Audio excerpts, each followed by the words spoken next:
Because that requires an act of Congress in Pleasant Hill. Apparently. Yeah. But only a voice vote to pull out a dart.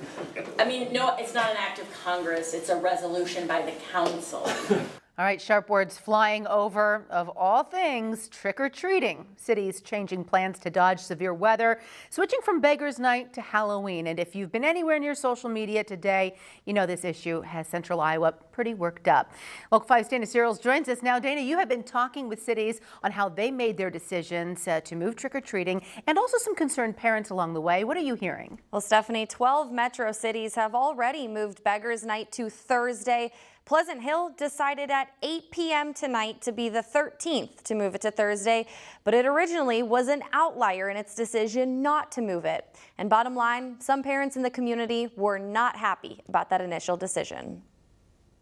Cities across the metro have been closely looking at the weather, and a majority of them say it was a no-brainer to move Beggars Night to a different night.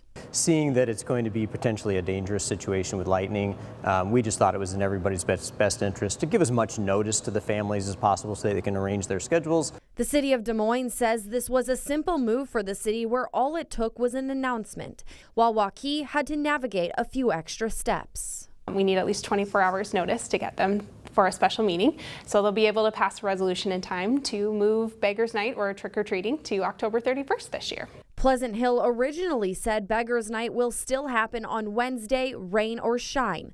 But as of 8 p.m. Tuesday night, Pleasant Hill says an official notice from Polk County Emergency Management allows them to issue an emergency proclamation to change the date. Local 5 spoke to a Pleasant Hill parent before this decision was made who was concerned nothing had been changed. So my daughter still remembers the derecho of 2020, and then she also remembers the tornado, of course. And that alone, they're not going to want to go out in the severe thunderstorm or in severe weather at all. I don't want to go in the rain at all. Initially, in response to the pushback from the community, the mayor of Pleasant Hill posted on Facebook saying, quote, "Unless you are made of sugar, you won't melt. I sure didn't when I was out trick-or-treating growing up."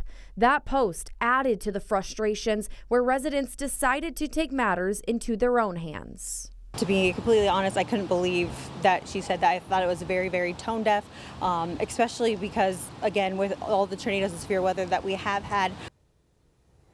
Brad, it sounds like they made the right decision. I think so. Better safe than sorry. Absolutely. Because with severe weather, you could have hail, you could have certainly lightning without severe weather. That's just a thunderstorm. And also, you know, trees, limbs can fall with wind. I mean, it's just not going to be that kind of night you want your kids out in.